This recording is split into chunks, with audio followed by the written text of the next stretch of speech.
My name's David, and I'm here to talk about the Flappy Bird that laid the golden egg. So just briefly about me and why I care about hyper-casual games. So probably like a lot of you, been making hyper-casual games for a very, very long time. Didn't call them that, didn't know it was hyper-casual, but any mini games, little prototypes, little plays with mechanics, little twitchy loops, little arcadey things. Been doing that forever for various brands and mini games and websites. We've also done a few what are now called idle games. Milk Me Winer, High Profits with Eastside Games. And we're working on an I.O. game, so a multiplayer hyper-casual game coming out, and we're excited to see how that goes. So, you know, the interesting thing about hyper-casual is, how did we get here? How did this become a thing, right? Well, you know, just as a quick spoiler, a little later on, we're going to show you some numbers, and basically half the downloads in mobile are hyper-casual. How did that happen? So you could really blame this guy, Dong Nguyen, and this is what Dong did. Please count. Please count. Oh, shit. So, thanks. Actually, I need that back, sorry. Ooh, and the spotlight too. All right, so Dong was inspired by that very activity. In fact, I think it was the even stupider one with the elastic attached to it, to make a game. So he was a programmer in Vietnam, and he coded a game in 3 days called Flappy Bird. So who here has played Flappy Bird? Okay, now raise your other hand. Now flap. No, come, it looks so cool. All right, so Dong, you know, just a hobbyist guy, kind of messing around. He wanted to make a game that was just incredibly simple. And really the game was mindless, and I say this with genuine respect. Almost in a Zen level of mindlessness. You lose your mind, you lose your concept of mind when you're playing the game. It's a one-touch game, you're touching it, there's pipes, there's birds, and there's a score. You live that score, you need to beat that score, and before you know it, hours have passed. Right, so that said, it was a crappy game, right? It was a crappy, simple little hyper-casual game, but 50 million downloads later, publishers started paying attention. Hobbyists started paying attention. Everyone started saying, how do we do this, right? How do we replicate this success? In fact, the initial launch of Flappy Bird had no ads in it. And eventually, Dong was so overwhelmed by all of the success of the game, he took it down. So publishers started playing with this model and doing what, you know, I think looking back, we can call super casual. So they took casual games, which were deeper but mass market games, and took these simple mechanics, often borrowed from historical great games like Crossy Road, borrowing from Frogger, you know, Stick Hero, borrowing from any numerous arcade games, and simplified them down to a core, made them really, really tight and easy, and rolled them out. And you can see the numbers here. I mean, these are ridiculous. Even more ridiculous is a lot of these numbers came, by and large, organically. People, you know, kids talking on the schoolyard and sharing the game at school with their friends.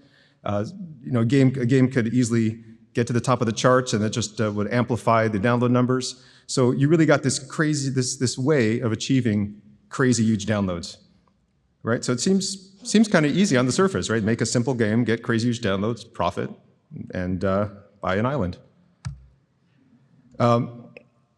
Super casual gameplay, you know, to really break it down, is really the same thing we've been seeing even in coin-op games from the 70s and 80s, right? Just you put in a quarter, very simple, friendly graphics. You understand by looking at it what's going on. You jump in, no tutorials or fatuis. I always want to do that every time I say that word, fatui. You just jump in, quick to start, really, really easy to get hooked, and usually if you like it, you play again. You want to get a little better at your score, and there's usually this very typical thing in game design where you ramp a challenge, right? You want things to get more and more challenging. You want that pain. You want to achieve that. You want the pleasure of doing that, and that's how these games work. Very simple stuff we all know as game designers, programmers, anyone who's ever played a game with any depth, right? Nothing kind of new here. So the company that best exemplified this super casual era from 2015 to 2016 was Ketchup. So Ketchup were two brothers out in France. They created a few of these games very simply, masterfully. They cloned a lot of existing games that were actually premium games and made them free and achieved success that way. They published a number of indies that they created games and put them out there, and they got just crazy amount of downloads overall, and ended up netting millions of dollars per year. Ended up selling actually to, I think, Goldman Sachs recently.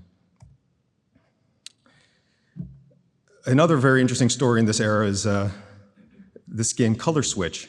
Color Switch was actually built by a veteran who didn't know how to program. He picked up a tool called BuildBox. He just had this idea for a game that the ball changes color and can only go through moving objects of the same color. Again, it's a mechanic we've seen before in various ways.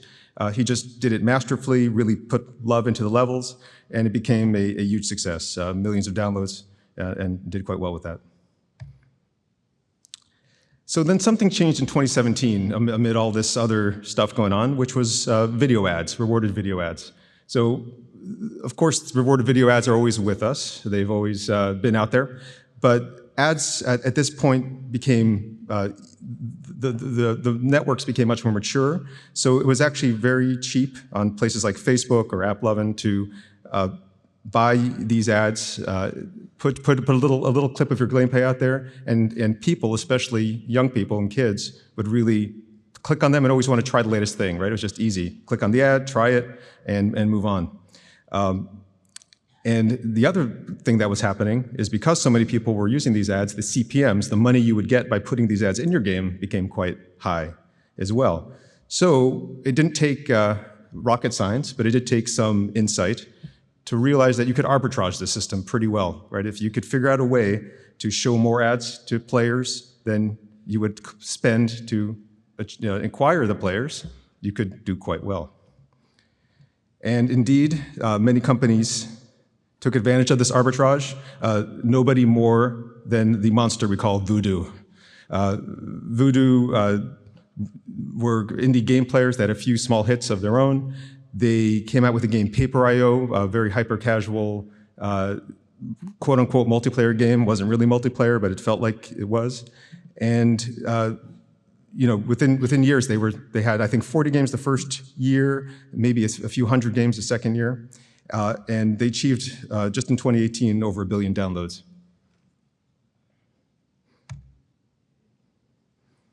So how did Voodoo do this? They actually got even more mindless than Flappy Bird. And again, I say this with great respect. They took this super casual model of being easy to grok, quick to master, and the quick sessions, right? And what they did that's really, really counterintuitive to anyone who's studied game design or anybody that's really gotten to the essence of what makes a game, they took away the challenge, really, in a lot of cases. They actually made the game rewarding. You play the game and you do better and better and better and better. Do you get bored quickly? Eventually you do. The retention's pretty low. But you really have fun for a few days while you're at it. So one could ask, philosophically, are these real games? Is this really just a linear experience disguised as interactivity? And I have strong opinions on the subject, but we won't go down that path for now. But the point is they worked, and they worked really well. Not just Voodoo, but many other companies, indies, folks. 2018 was the year of the hyper-casual game, and it continues to this day, which I think if you look at the download stats right now, 55%, maybe even close to 60% of the games out there in terms of downloads are hyper-casual games. Right, so what we saw, if you want to break this little casual game market into epochs, you have your era from 2007 to 2012 of the premium casual epoch, casual free-to-play from 2013 to 2016, the super casual creeped in there from 16 to 17, and then we're now in the era of the hyper-casual game. Now, of course, that's not to say there aren't many other genres, blah, blah, blah, but if we're talking about casual, this is really where the business has gone. So monetization goes way down. Premium casual, you'd actually spend a little money to buy a game. Hyper casual, there's often no in-app purchases at all. You're just playing and you're being monetized by ads. Retention, as we discussed also, has plummeted. But obviously there's something that's driving this, and it's downloads. It's just the sheer ease and ability to get massive, massive amounts of downloads, and that volume drives profit. So let's talk about profit. And I mean, I don't know, how many of you all consider yourself business folks? Cool, that's actually about a quarter. And you know, so if you're, who considers themselves a hardcore indie gamer or game maker, game developer? Okay, also a small amount. So you know, a lot of times you won't think about the math if you're making a game, you think about the fun, right? But you really have to understand the math of how this works and how this breaks down, because it's going to drive your every decision in terms of how long you spend on the game, how polished the game is, and of course, what the final game is and how you distribute it. So, you know, if you want to break it down in one chart, it's not rocket science, right? The way you make money in the free-to-play business is you bring in more revenue per customer than you spend acquiring them, right? And hyper-casual, these numbers are low. Casino, these numbers are incredibly high, right? You'll actually maybe spend $100 to bring in a real money casino player, but they'll earn you much more than that once they stay. So let's look, you know, very quickly at a profit and loss sheet for a successful hyper-casual game.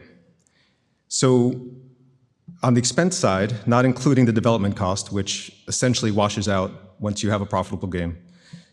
On the expense side, you have ads, right? You have to spend money on ads to acquire your players. Now, you might get some cross-promotion with a publisher, you might get featured, but you shouldn't count on it. You should count on ads as the thing you can predict if you're putting together a business plan. So a good hyper-casual game will have an ad cost of about 40 cents an ad. So that's the target we have to beat. If we can make more than 40 cents, we have a profitable game. So how do we figure that out? The beautiful thing about hyper-casual games and about the crappy retention in hyper-casual games is you could know very quickly by looking at the day one retention how much money your game is going to make. It's actually a proxy for the entire revenue of your game. And let me explain why, right? Like that chart on the right is your a typical retention chart where 100% of people play on day one. After day two, maybe 60% of people are not interested, they're not going to come back. 40% might be. And day three, that drops even more. And that, you know, that curve is very steep for hyper-casual games because, as we mentioned, they kind of get boring after a while. You want to move on to the new one. But if you can get your retention to about 50%, that typically kind of breaks out to about a 5-day lifespan on average for players. And most games, again, this varies wildly, but most games will get about 3 sessions a day of people actually coming back and playing. Maybe you'll show 3 video ads per session, and let's say you can make a penny per video ad, which is reasonable, a bit on the high end. So if you take 5 times 3 times 3, right, you get 45 times a penny. So now we have 45 cents we've made from each player. Boom, we have a profitable game. Right? Make sense, kind of? So if we zoom in on hyper-casual, from you as a studio's point of view or from a publisher's point of view, our goal is to be above this line, right, and profit.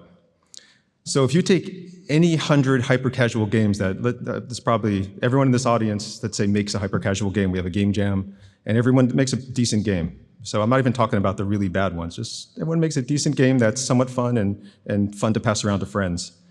It's really, really, really difficult to know, looking at it, if it's going to succeed or fail. But what we have, and what's wonderful about hyper-casual games, and some would say horrible about hyper-casual games, is market testing.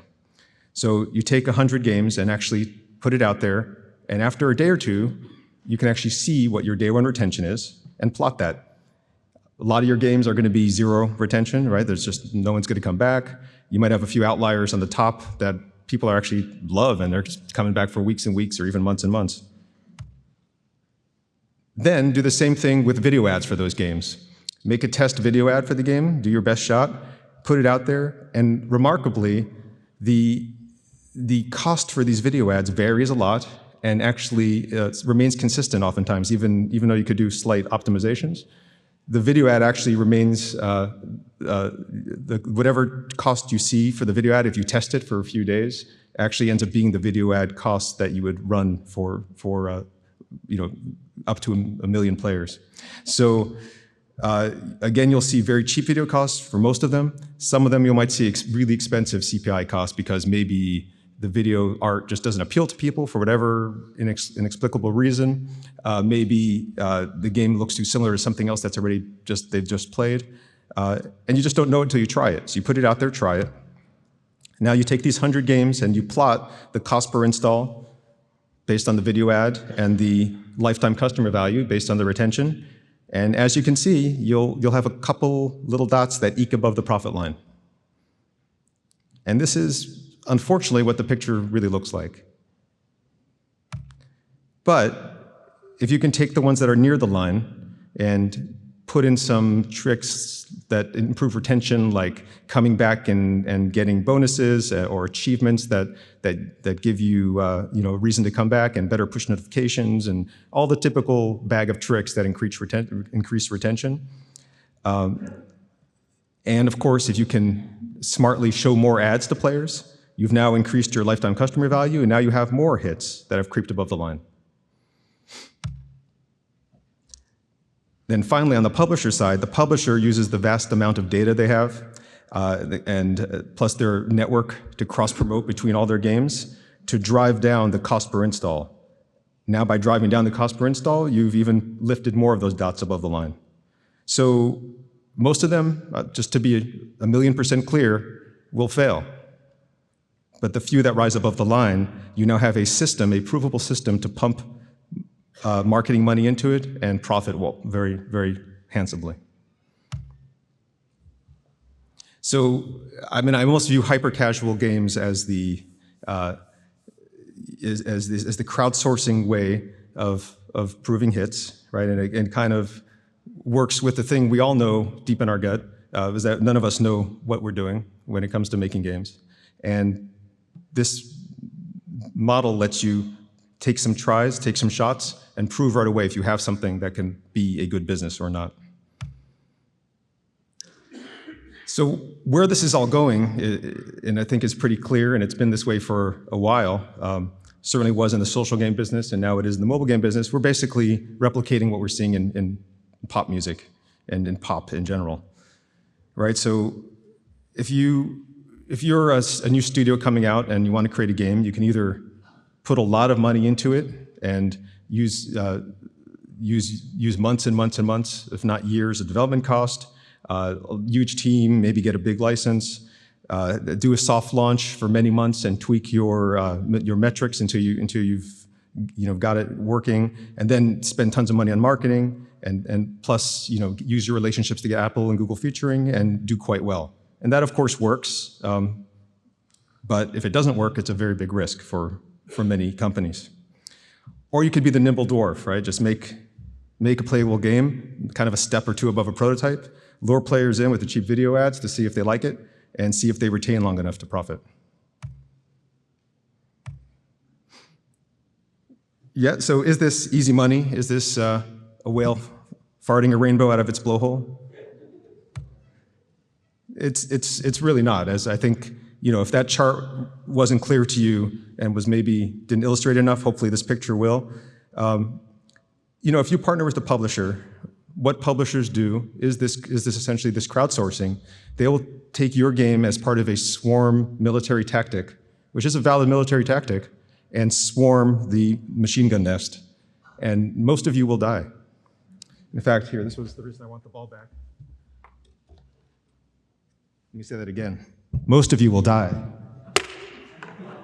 Thank you.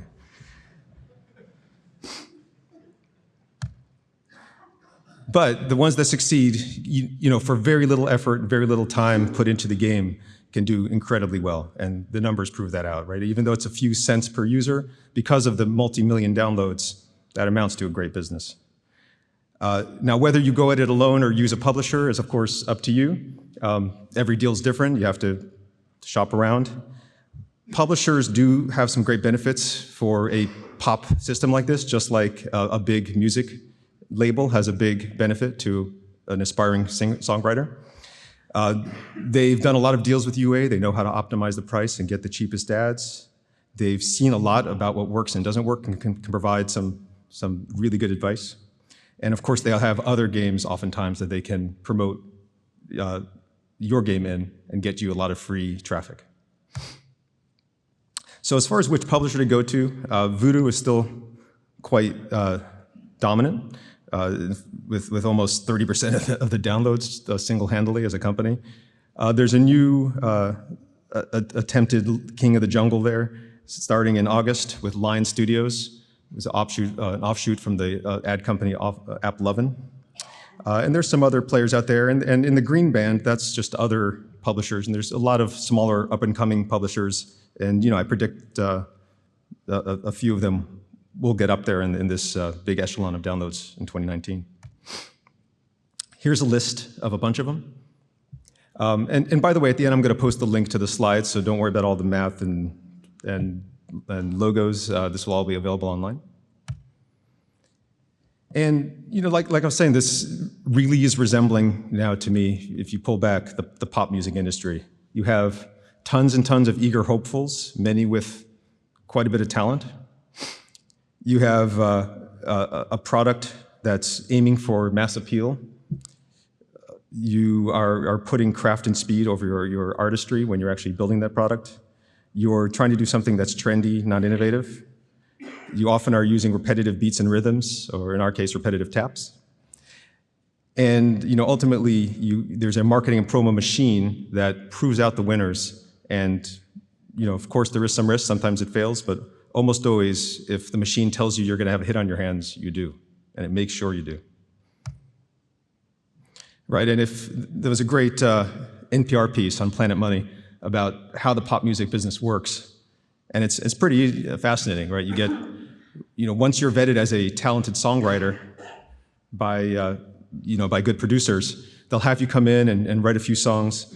Of course, they'll throw most of those away, but the ones that work, they might get a better producer to really lay down a track and do a vocal producer, and finally, they might get some people to come in and focus test it and hear it. They might mix it and master it.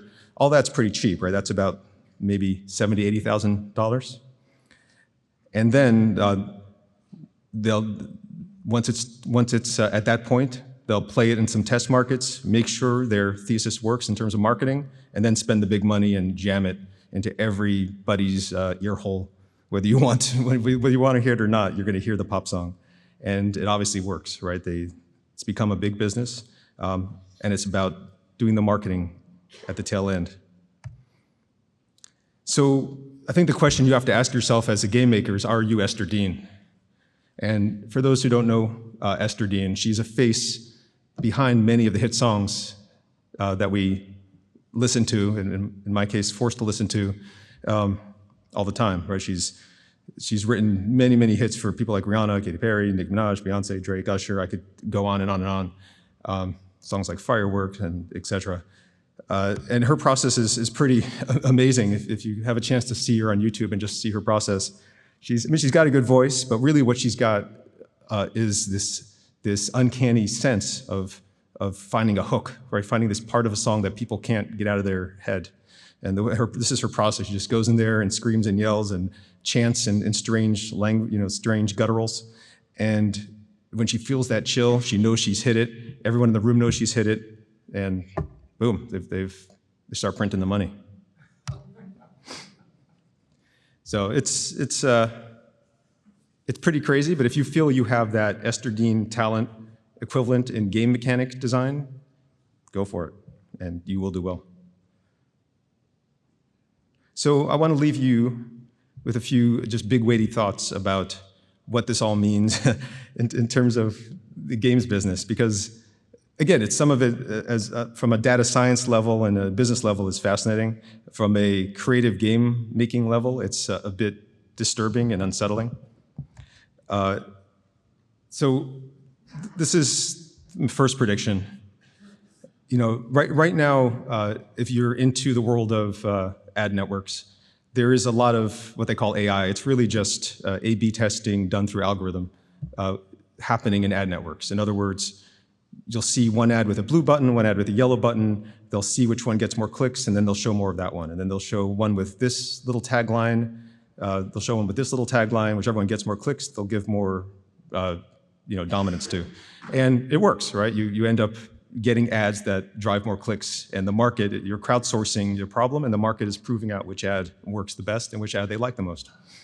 This is used not just in the game industry, this is used in all advertising.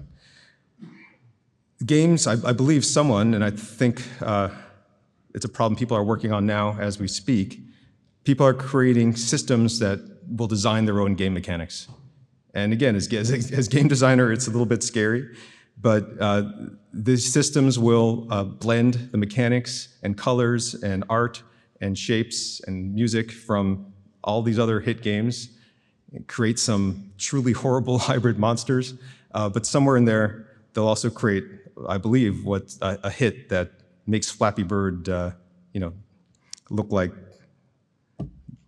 what's a good bird metaphor? I don't know. It'll make Flappy Bird look like a flop, right? So it's scary, but talk to me in a year. We'll see if this happens. Big prediction number 2, and this is like maybe a ray of hope, but this is not going to necessarily last quite the way it is. It never does. None of these trends and markets do. Everything's getting crowded. There's too many people trying to go after the same prize. Too many publishers making too many games that are too much the same. Too many of these ads look the same. So audiences are getting bored with the same old, same old. Publishers will hit a revenue ceiling, no matter how many aspiring studios and indies they work with to create that swarm effect. They're just going to hit a ceiling of how many hits they're going to be able to get. And guess what? Everyone will discover this magical thing called engagement with good old-fashioned social features and narrative and deep play systems and multiplayer systems and saga maps and actually difficulty and level design and deep economies and blah, blah, blah. All the stuff that we've been doing in mobile and probably before. So that's pretty much it. That's the flap, and hopefully giving you some food for thought. Thank you so much.